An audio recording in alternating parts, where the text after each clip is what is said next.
Hello everyone, আজকে রান্না করলাম হচ্ছে মুরগির মাংস। প্রথমে আমি মুরগিগুলোকে ভেজে নিয়েছি, আর আজকের মুরগিটা আমি অন্যরকম করে রান্না করব টমেটো দিয়ে।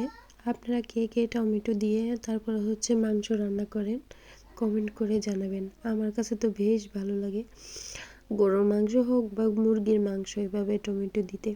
আমি বরাবরই সব কিছুতেই টমেটো বেশি খাই, মানে টমেটোর তরকারি আমার খুবই ভালো লাগে।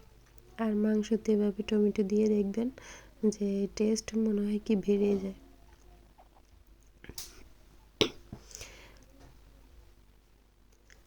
আর মুরগির মাংস সবসময় একরকম করে রান্না করলে কিন্তু খেতে ভালো লাগে না। এজন্য রুচি পরিবর্তন করার জন্য মাঝে মধ্যে বিভিন্ন স্টাইলের করে চেষ্টা করি, যে মানে বিভিন্ন রকম রান্না করার চেষ্টা করি যে আজকে কেমন হলে ভালো হবে বা কীভাবে খেতে ভালো লাগবে, এই আর কি। আর আমি কিন্তু সব মশলাগুলোকে বেটে নিয়েছি, বেটে তারপরে হচ্ছে বাটা মশলাটাই এখানে ব্যবহার করব, এই আর কি। একসাথে সব গরম মশলা আর জিরা বেটে নিয়েছি, এখন আমি এখানে ঢেলে দিয়েছি।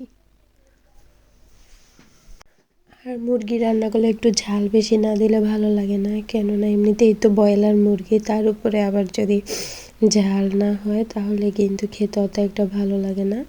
এজন্য ঝাল ঝাল করে করা আর কি। আপনারা কি ভাবতেছেন?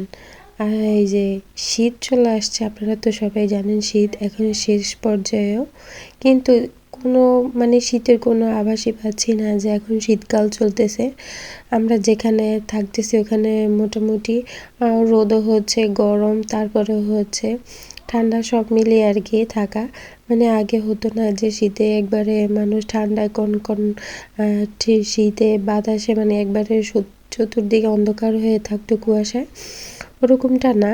প্রত্যেকবার দেখা যাচ্ছে কি জানুয়ারি মাসে কুয়াশায় ভরে থাকে আর হচ্ছে শৈত্যপ্রবাহ ভরে থাকে, কিন্তু এবার দেখুন পুরো জানুয়ারি মাসটাই চলে গেছে, কিন্তু কোনো রকমের কোনো শীত আমরা পাচ্ছি না।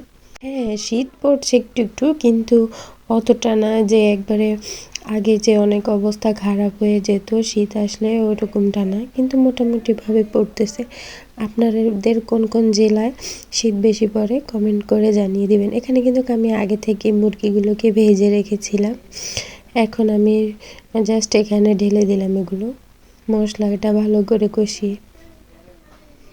এখানে আমি এক হাতে মোবাইলটা ধরে রেখেছিলাম আর আরেক হাতে আমি লাড়াচ্ছি, এজন্য ভালো করে লাড়াতে পারছি না। আমার দেখুন আমার কড়াইটাই সরে যাচ্ছে জায়গা থেকে, তো কি আর করার, এভাবে ভিডিও বানাতে হয়।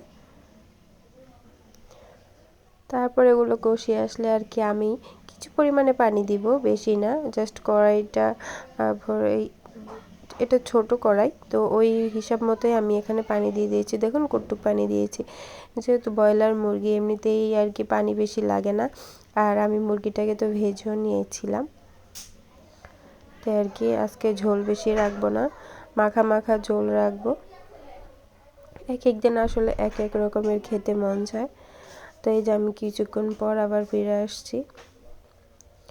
আর কেমন হয়েছে আমার রান্নাটা সবাই কমেন্ট করে জানিয়ে দিবেন। টমেটো দিলে মুরগির কালারটা অনেক সুন্দর আসে, লাল লাল হয়, মনে হয় কি রেড চিলি পাউডার দিয়ে তারপরে হচ্ছে রান্না করা হয়েছে এরকমটা।